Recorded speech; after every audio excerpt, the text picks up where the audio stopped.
What's up, guys? Welcome to Daily Dose of Reddit. This is your host, Zach, and today's subreddit is r/ChoosingBeggars. This story's called, "My Brother Wipes Out My Parents' Retirement with His Sense of Entitlement." If this story doesn't belong here, let me know. I consider him a choosing beggar, but I'm not 100% sure you'd all agree. This is long, so strap in. I promise it's worth it. So my older brother was always spoiled by my parents. Not because they wanted to treat him special, but because I was always the quiet one and never spoke up when I wanted something. This would almost always result in us getting or doing whatever my brother wanted. Unfortunately, this gave him a sense of entitlement a mile wide. When he was a teenager, he had some struggles with mental health. These were absolutely legitimate and made everyday life debilitating for him for years. My parents wanted the absolute best for him, so they paid for private psychiatrists and psychologists, the best they could find. I'm not American, so we have a public healthcare system with the option of private care if you can or wish to pay. My dad had a good job, and at this time in our lives, money was not a huge concern. This seemed to be helping, and at around the time when I was supposed to set off to go to university in a different city, my brother, with the support of his care team, decided to start his tertiary education at the same time in the same city as me. There was no university in my hometown, and several of the best universities in my country are all in one big city. This made the living arrangements for my parents much simpler, as they helped pay for our rents, we flatted together, and we paid for everything else. They agreed to support us through university, and then we'd be on our own. My brother had a small episode on the day that he was sent to start his classes, and didn't go. This resulted in him being removed from his program. It was a compulsory first day. He could try again at the start of the next semester halfway through the year. A major setback, but hardly limiting. The logical thing would be for him to move back home until he could start again. His student loan stopped once he was removed from the program, so he had no money to live away from home, and I should get a flatmate for the place I was staying. My brother didn't like this idea. I should note that my brother hated living at home. He thought our house was too small and our neighborhood was too poor looking. We were a middle-class family who lived in a nice house that my dad built. It just so happened to be in a low-income area because when he built it, he was not as financially secure as he was later in life. It was an awesome neighborhood with a good sense of community, and I loved it there, but again, my brother had a huge sense of entitlement and thought he deserved to live somewhere better. Next thing I know, the new psychologist he is seeing in our new city has written a letter to my parents saying that an opportunity to immerse himself in this new city will allow him to more easily transition to study. Oh, and he was not well enough to work either. He should focus on getting used to his new surroundings. My parents, wanting what is best for my brother, allow him to stay living with me and give him an allowance which is equal to what his loans would have given him. Great, so everybody is happy, right? Not my entitled brother. The allowance he was getting wasn't enough for him. You see, he wasn't a student, so he didn't feel like he had to live a student lifestyle. He wanted to eat steak and lamb for dinner. He wanted new clothes every few weeks, a new iPhone when it came out, a new MacBook because his was slow. Again, my parents decided to get him some new goodies every now and then to keep him happy. And they also upped his allowance again. After a few months, he was getting more than twice as much per week as a student loan would give. And because I was buying groceries most weeks, he had almost no ongoing expenses once utilities were paid. Second semester rolls around, and my brother hasn't even bothered enrolling. His psychologist, who he sees weekly by the way, again out of my parents' pocket, wrote another letter, and things dragged on again and again. Fast forward 3 years and I'm getting set to graduate, while my brother is still not working or studying while living in an apartment paid for by my parents. I get a decent job in my field at the university I studied at, and so I keep living in the apartment, except now I pay for half the rent as well as half the other expenses. By this point, my parents are just paying for my brother's half of the bills directly, while still giving him an allowance that was close to my salary. I have been getting increasingly increasingly annoyed by this as my parents don't want him living on his own due to his illness. But he is refusing to come home with the support of his psychologist. I suggest sending him for a second opinion, but he again refused, and my parents respect his wishes. So far, not much begging going on, right? This is where it really gets wild. After I had been working for about a year and a half, our landlord decides that he wants to sell our apartment. Okay, this happens. We start looking around for a new place. My brother goes completely off the entitlement deep end when we are apartment hunting. He refused to look at anything that wasn't well outside of our given budget. Anything inside of our budget is too small, or too old, or too dark, or too ugly. He wants a modern,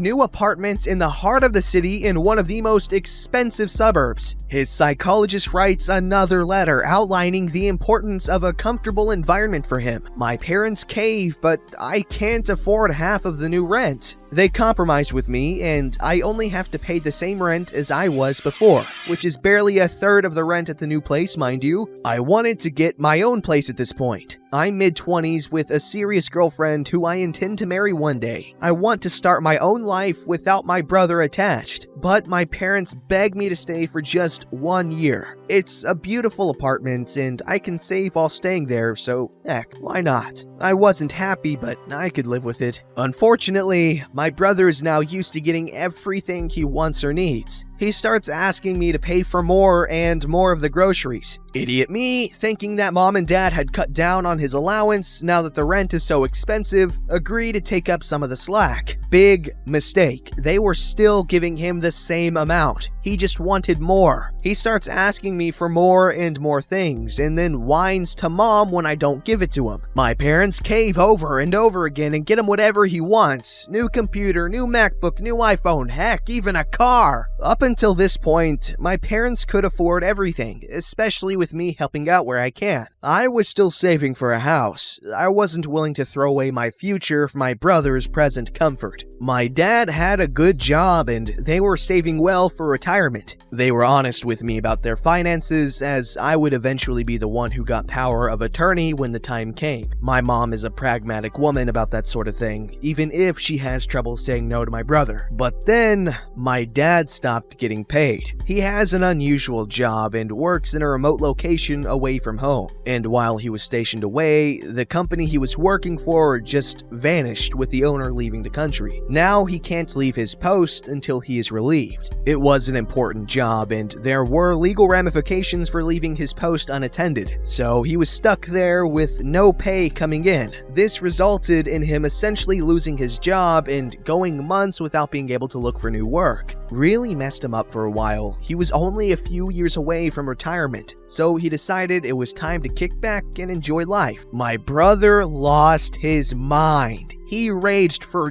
days on end that dad betrayed him by not continuing to work. He would yell at mom over the phone, saying that they had better keep on supporting him because he deserves the lifestyle that he has earned. Whatever that means. I remember him saying that very vividly because I laughed my ass off, at which turned into a huge fight. Knowing that my parents couldn't afford that rent without my dad working, I decided to move into my own place and try and force a resolution. I end up finding a nice place of my own that my girlfriend and I move into. My brother, however, refuses to leave. He again gets a psychologist letter to try and convince my parents to let him stay. He even has his boyfriend offer to move in with him. He was a really nice guy, but is a struggling artist working on commission. Next thing I know, he is still living in the ridiculously expensive apartment with his boyfriend struggling to help cover when he is able. I move on with my life, fall mostly out of contact with my brother, and start my own adult life properly. I get married and settle down. 5 years go by, and when I'm visiting my parents one day, my mom breaks down. It turns out that my brother had spent the next several years after I moved out refusing to reduce his spending or get a job or move home or anything. He would constantly blackmail my parents, saying that they would make their son homeless if they didn't give him free money. He had been doing that for years without my knowledge, and my parents didn't know what to do. His very expensive medical team was condoning his behavior. My parents have burned through almost 2 decades worth of their retirement savings trying to support my out-of-control brother. I decide to visit this psychologist myself, only to find out she is one of those tell me what they want to hear so they keep giving me money, predatory type psychologists who was enabling my brother because he was a cash cow for her. Our entire family was furious. Turns out, my brother had been recovered since his first year living away from home. He was perfectly able to work or study. He just didn't want to, and so she wrote him those bogus letters to let him get away with it. He decided to milk my parents of their savings to fund his lifestyle because he had earned it. When confronted about it, he was entirely unapologetic. He's now cut off completely and works for a retailer complaining about my parents' lack of respect for him on Facebook every few days. I again want to emphasize, my brother had legitimate mental health issues. I do not want to take away from that. He just chose to willfully deceive everyone about the severity in order to demand that everyone else give him the life he feels he deserves. And no, his mental illness would have in no way contributed to that attitude. It was not that sort of illness. He's just an entitled schlongwad. Man, that brother sucks. Because he's got obviously very accepting and loving parents, and he just chose to take advantage of them, and that's horrible. Because I know for a fact there are lots of people whose parents did not give a crap about their mental illness, and it just really sucks that that guy would take advantage of that support. Really unfortunate. This story's called, "Thanks for fixing my car. Can you drive me across the city?" I was running around doing some last-minute errands when I stopped at a drugstore to grab a Christmas card. I parked next to a guy, Choosing Beggar, who was standing in front of his car with the hood up. When I got out of my car, Choosing Beggar asked me what it meant to give a boost. So I gave him the explain it like I'm 5 explanation. His car wouldn't start, and he clearly didn't know anything about cars and probably just got off the phone with someone who told him to find someone to give him a boost. I had a little time to kill, and it was Christmas Eve, so I helped him out. We've all had car trouble at some point. I know that feeling of helplessness, so I didn't mind. Got the jumper cables hooked up, and he went to crank the engine. Nothing. So it definitely wasn't the battery. I'm not a mechanic, but I've been working on them since I was old enough to walk. So I spent the next 45 minutes diagnosing his problem. It ended up being a wire that had come loose from its looming in behind the engine and was touching the dipstick tube. Over time, the vibrations wore through the sheathing of the wire and was causing a short, blowing the fuse to his starter. So I gave him a ride to the nearest parts store so he could buy some new fuses and some electrical tape. I told him I could temporarily fix it and that he'd need a more permanent repair eventually. Got it fixed up, fused, replaced, and the car started right up. He was very happy, gave me a hug, and asked for my phone number. I gave it to him. Fast forward about 5 days. I'm at the dog park when my phone rings. It was Choosing Beggar. He asked me if I live in area of city where I fixed his car. I say no, but I may be 15 minutes from there. He asked me if I was at home at the moment. I thought he wanted to come give me a Christmas gift or something as thanks for saving his butt on Christmas Eve, and the at least $300 the shop would have charged him. Not to mention the week or more he'd be without a car as it sits in the shop over the holidays. I told him I wasn't home. I was out with my dog and would be maybe half an hour. Then Choosing Beggar tells me that he missed his bus and that he needs to get to work, and if I could give him a ride. I was floored, like actually shocked. I didn't say anything. I couldn't say anything. Then he tells me that he needs to meet his boss on the other side of the city. It's like a 70-mile round trip. I'm still not saying anything.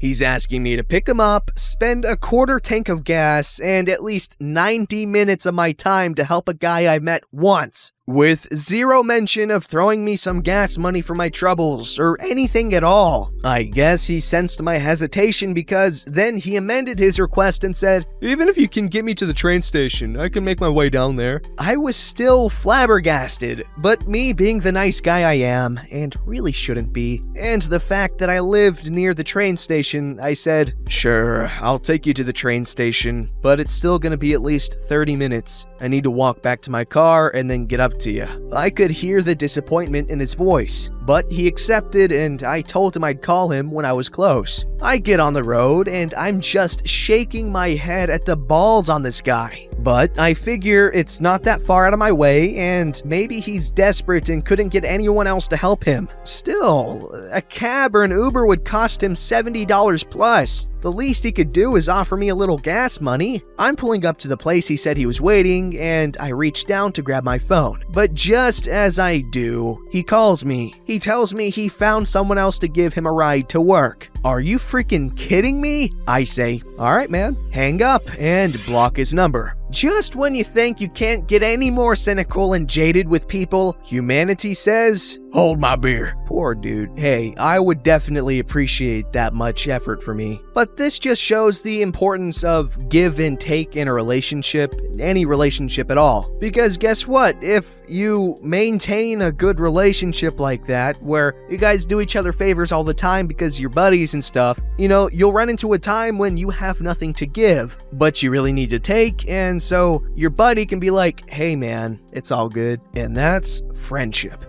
Don't forget to like, subscribe, and hit that bell to never miss an episode.